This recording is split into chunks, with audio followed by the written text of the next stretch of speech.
Prime-time local news, serving the Lakeland and Midwest regions.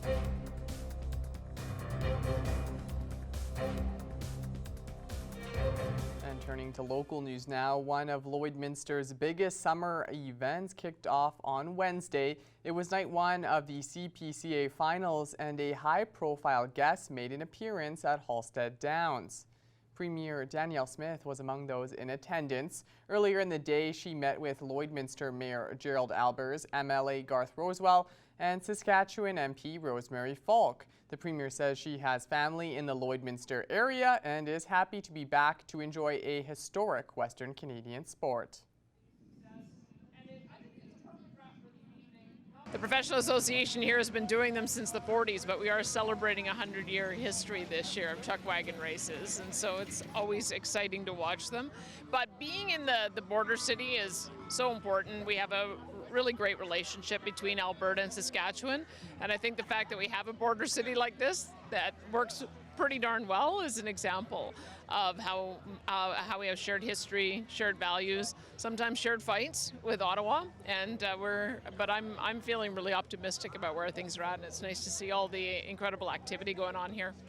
Smith says she's pleased that drought conditions seen across the prairies have not hit as hard in this region, adding she's optimistic about the future of the Lakeland economy.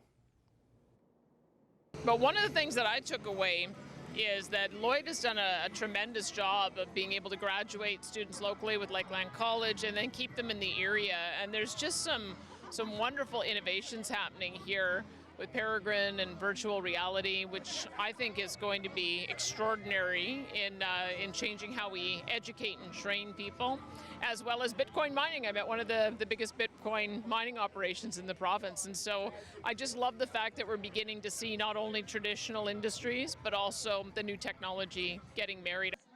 And our Thomas Wildman will have a full recap of night one of the CPCA finals later on in sports. The deadline for nonprofits in Lloyd to file for a tax exemption is fast approaching. NPOs throughout Lloydminster have until September 30th of this year to apply for a tax exemption.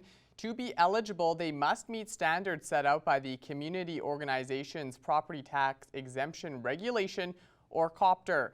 The latest nonprofit to formally apply is the Lloydminster Interval Home Society for their property at 4904 56th Avenue. Once the development's there and meets the COPTR needs, it is tax-free or tax exempt from that perspective. So it's a delicate issue to ensure, because nonprofits we know are challenged. There's no question. I was shared. I don't think there's a nonprofit in the city that hasn't been challenged over the last 3 years, but so is everyone else, and this is one of the challenges that we're trying to meet. The issue for the Interval Home Society is meeting COPTR regulation, and it is an ongoing debate if they will receive this tax exemption at all. They've asked for the exemption to be approved. Administration has brought forward the information saying that it would not fall under the current conditions. So we were given some options to explore, and we've asked some more information of administration so that we can make a clear and definite answer to the interval home. For more information on tax exemptions and if you are possibly eligible, visit lloydminster.ca/exemptions.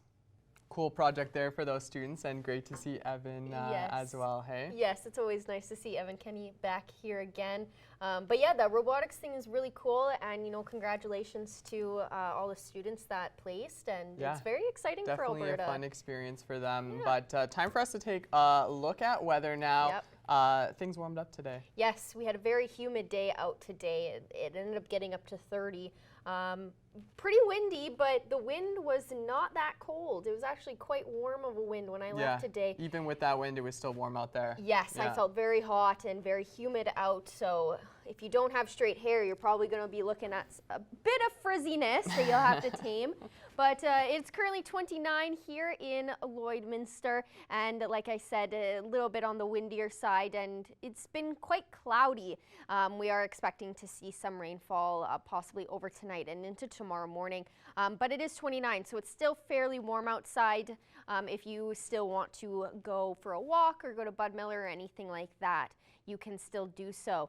Across the region, similar temperatures, 32 in Provost, 31 in Wainwright, 28 in Vermilion and Marwayne, 27 in Vegreville, 29 out in Edmonton, 25 in St. Paul. Lac La Biche and Bonnyville are sitting at 26 and then 23 out in Cold Lake.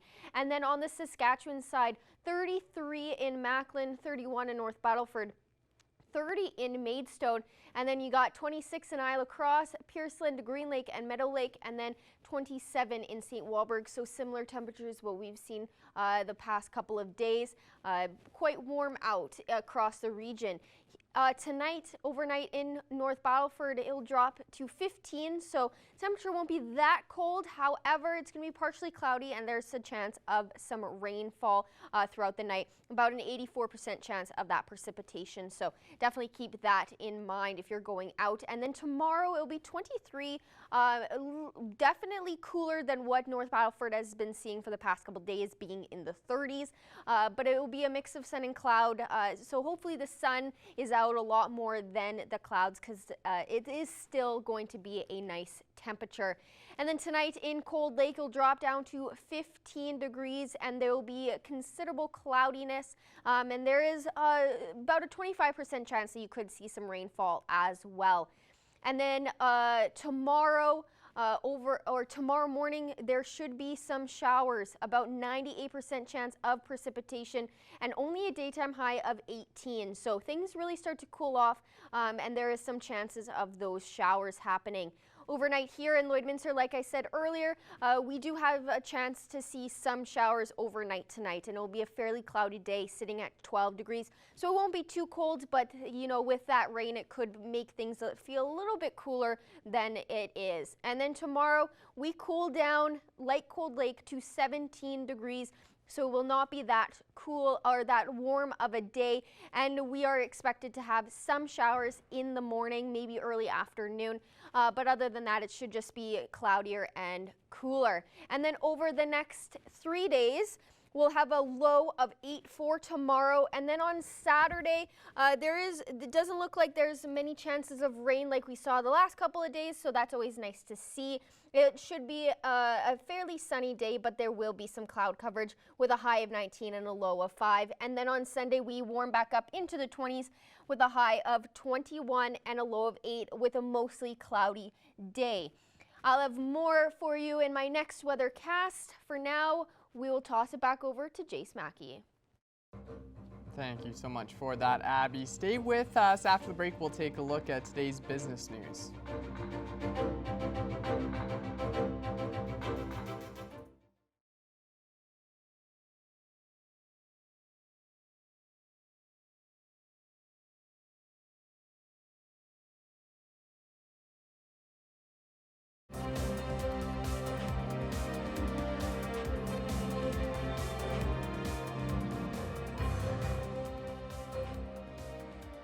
It's back for its 11th year this weekend as Alberta farms get ready to welcome visitors for Open Farm Days. Nicola Doherty joins me here on Primetime Local News. We're talking more about Open Farm Days. It's coming up here this weekend on both Saturday and Sunday, and we've spoken to a local farm north of Vermilion who's taking part on the Saturday. But Nicola, I wanted to talk with you a little more about the event as a whole. Just talk to me a little bit about what makes this event so meaningful across the province. So Open Farm Days, for me, this is the 11th year, and this is my 5th year working with Open Farm Days, and I have zero agricultural experience. So for me, and I think for a lot of people who don't know about how food is produced or have never had an opportunity to visit a farm, it's a really great way to connect with how food is produced, but also to see the different types of farms that are in operation in Alberta. There's the very traditional ones, but then it goes everything from alpacas to yaks. Alberta has a very diverse agricultural sector, so it's a really great opportunity to connect with the different sectors in the province. Yeah, and it's always a great way to kind of open things up. When it comes to the producers, how does it impact them having these visitors come through and kind of see see how things work on a farm, especially a lot of these people, I'm sure, don't typically spend time in the agriculture sector. Yeah, it's been great. A lot of our there's a couple of reasons why people join for Open Farm Days, or a couple of reasons why they could. And the reason why people join typically and why they keep coming back is that connection piece of being able to say, yeah, this is how it looks like to have a farm in Alberta. And this is how we get milk from our dairy cow. And this is how cheese is made directly from our farm right over here. So it's a really neat way for people to not just conceptualize what it is, but like to smell, to see, to touch exactly how farming happens in Alberta. And for them, a lot of our farms really like that connection and have that one-on-one conversation, which you wouldn't normally have. You know, the food leaves their farm, goes to farmer's market, or goes to the grocery store, or goes to one of the producers that's making beer or cheese or what have you. And so to have that opportunity to teach about agriculture, to share their passion, is it's really great. Now, you were mentioning that this is kind of your 5th year being a part of Open Farm Days, and obviously that kind of goes over COVID, but it's definitely seemed like it's kind of grown. So how has Open Farm Days kind of evolved over these past few years?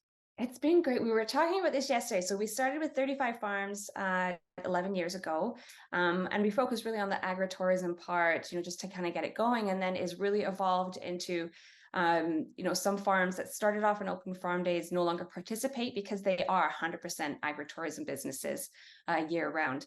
But now we have everyone, like different types of farms coming in. And that's what I really love to see, is the combination of what we would normally consider a traditional farm here in Alberta, but all the different industries that contribute to our agricultural economy.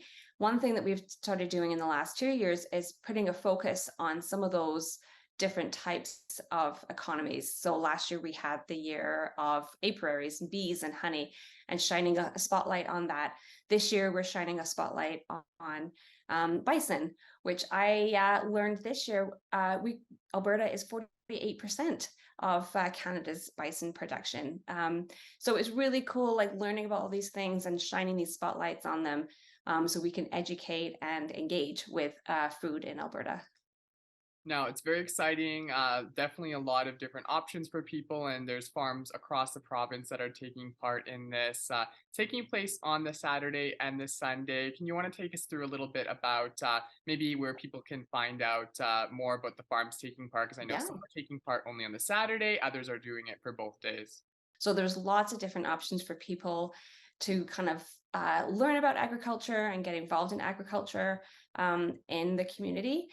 I suggest going to albertaopenfarmdays.ca and then click on visit a farm. And from there, you'll see the list of all the 135 farms that are participating in Alberta this year. There's likely a farm near you that will be participating, and you can just head out and go visit their farm and cuddle a lamb, whatever it might be.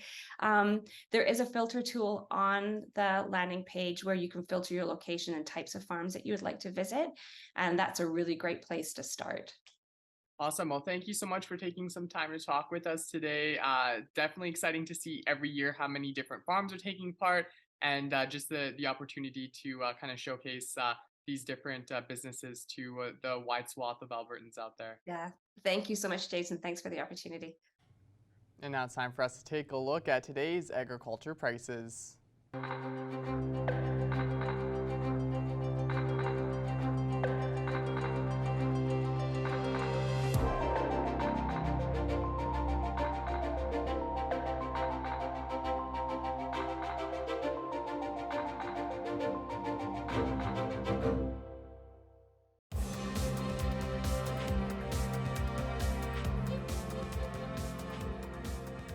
The first night of the CPCA finals is in the books, and our Thomas Wildman has more, so you can be up to speed for night number 2.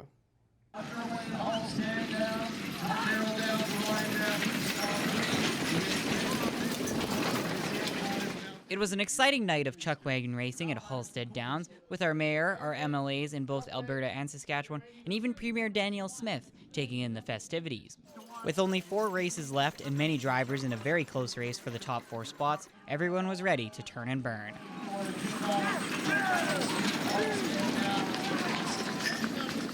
The 7th heat featured the top 4 drivers in the CPCA: Logan Gorst, Lightning Luke Tournier, Danny Ringette, and DJ King.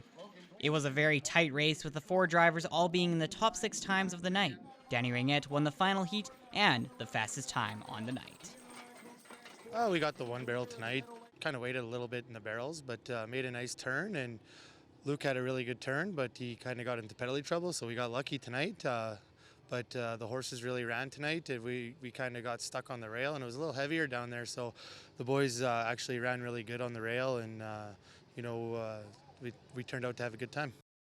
With the strong race from the top 4, Ringette and the rest still hold the coveted top 4 spots, but Ringette is making sure to continue racing hard, so he's in the final dash for cash of the year.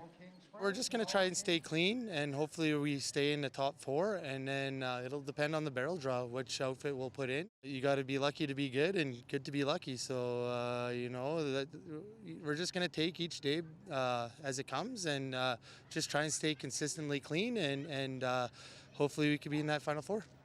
Thomas Wildman, Primetime, Local News.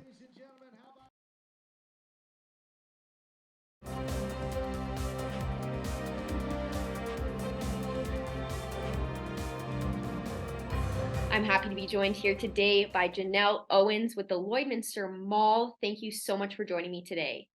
For having me, Abby.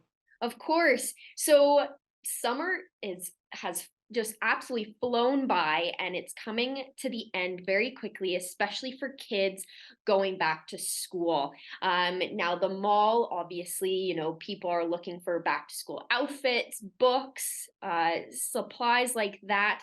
So what is the mall doing to get parents and kids ready for this new upcoming school year? So lots of our Lloyd Mall stores are having their annual back to school and end of season sales. So we encourage everyone to come down and see the awesome deals we do have going on right now. And then Lloyd Mall has our annual Scan and Win locker event that started today and runs until Sunday, August 27th. And we are already having a ton of fun with that.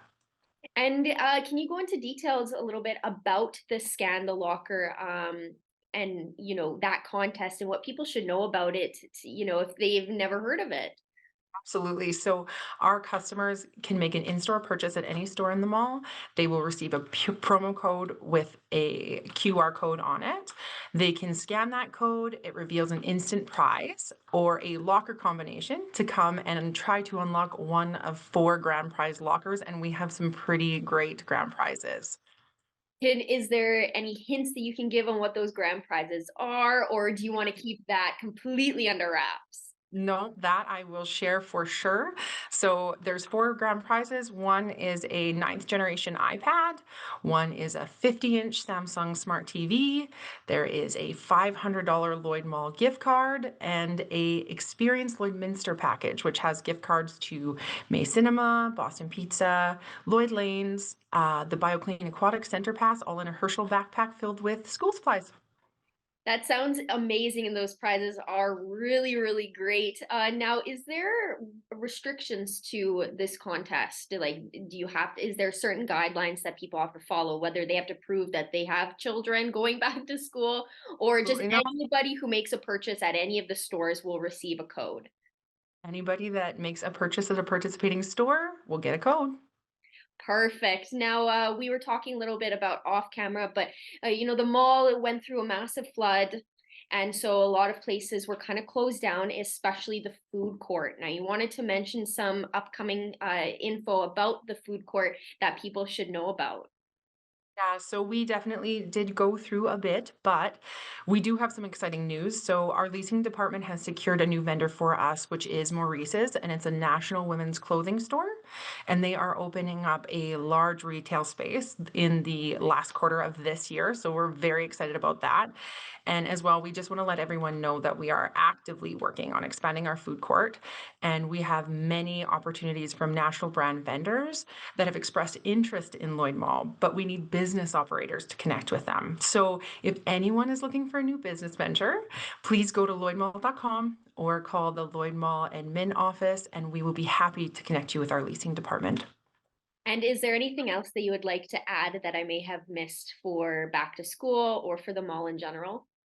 Honestly, we are just really having fun with this. We've already had a couple instant prize winners, so we just want everyone to come on down and join in on the fun.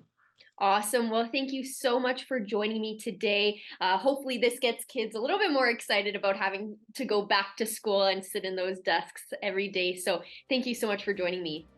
Thanks for having me, Abby.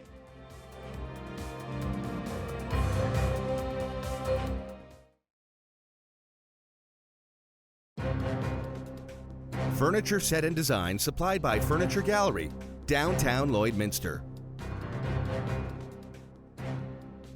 Constable Kelsey Davidge is joining me today on Primetime Local News to talk about an important issue that seems to be hitting citizens in many ways, shapes, and forms. It's scams. And Constable Davidge, today we're going to talk about one specifically that involves the RCMP. And people seem to be claiming they're members of the RCMP and trying to get money from people. So, do you know how this scam works? How people are trying to make it happen? Yeah, so over this past month, we've received multiple reports of phone scams where individuals are falsely identifying themselves as police or as a RCMP member. They do this by pretending to use a fake name or maybe even spoofing phone numbers, such as our detachment number, which can easily be done with a lot of technology and apps that are coming out nowadays. So we just want to remind people and the public to be vigilant when receiving these calls or text messages and of these people who are falsely identifying themselves as police officers. Now, obviously, when it comes to that, many people just automatically trust the RCMP. So if they see that number come up, they're going to think that maybe it is the police. So, what's a great rule of thumb if you think you're receiving a call from a police officer who is asking for money? I'm guessing, obviously, that's not something you guys usually do. No, the RCMP will never call members of the public and demand money or request any form of payment over the phone or gift cards or any type of financials that way. We encourage people, if they do have someone who is calling them, to get that person's name. You can always ask for a badge number, ask for a callback number, ask what detachment they work at. And that's something you could easily call them back or call the police yourself. So obviously not a 911, but the local detachment of your jurisdiction and verify that information.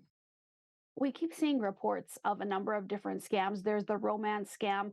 There's a scam, the grandparent scam, they call it. It just seems like these scammers are getting more and more prolific and finding easy and different ways to get money from people. So, what are some general tips that people should, maybe set alarm bells off in their head if they receive an email or a phone call from one of these people, something that sounds a little bit out of sorts that should tip them off that it's not for real?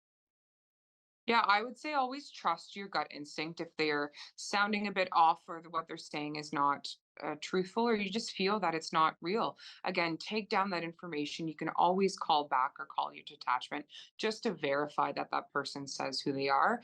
Another thing we've seen, if the number may come up incorrectly or not a local area code, even, I always check that. You could always visit the anti-fraud center online there, or anti-fraud center through Canada. If you just use Google, you can type that in and they have lots of tips and tricks that'll help you verify and kind of see these new trends that are changing. There was a scam that was reported in Saskatoon not too long ago where the people were pretending they were from this woman's bank. And then they said there was something off with her account, but then they asked her to resolve it by paying in Bitcoin and gift cards.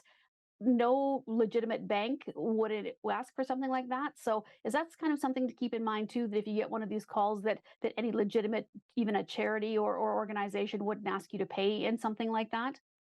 No, yes. Any legitimate charity or government agency would never ask to be paid in Bitcoin or gift cards or anything other than online transactions, right? So, again, verify who you're sending that to. We are seeing that these scammers and artists are getting very good at what they're doing. And it's so hard to tell online and who's being truthful to you. So always double check. That's the best rule of thumb. We would suggest anyone call the detachment and we could always help you out with that. Or if you feel like that it's not truthful, right? There's another link that's often posted on the news releases from the RCMP, and that is the Anti-Fraud Center, which you have mentioned in here. Is that a place where they should report this to as well as the RCMP? Should they be calling both places? Yeah, if you or a family member have been a victim of fraud, please let us know if you've lost any financials as we can maybe assist you in that, and report it to that anti-fraud center as well. A lot of this is police relies on those heavy intelligent-led policing, and we do that by members of the public calling us and us getting those stats and seeing these new trends and how they're evolving and affecting the public. All right. Well, very good information for everybody. Thank you so much for joining me today. I really appreciate it. Problem. You have a good day. Taking a look at the next 7 days, we have a 60% chance of seeing some morning showers tomorrow with a high of 17 and a low of 8. And then on Saturday, it'll be a high of 19 with a low of 5 with a mix of sun and cloud throughout the day. 21 is your daytime high for Sunday and Monday, both similar to Saturday with a mix of sun and cloud. And then on Tuesday, we have an 80% chance of some occasional rain throughout the day with a high of 19. And then finishing off with Wednesday and Thursday with a high of 20 degrees with some low cloud coverage on Wednesday.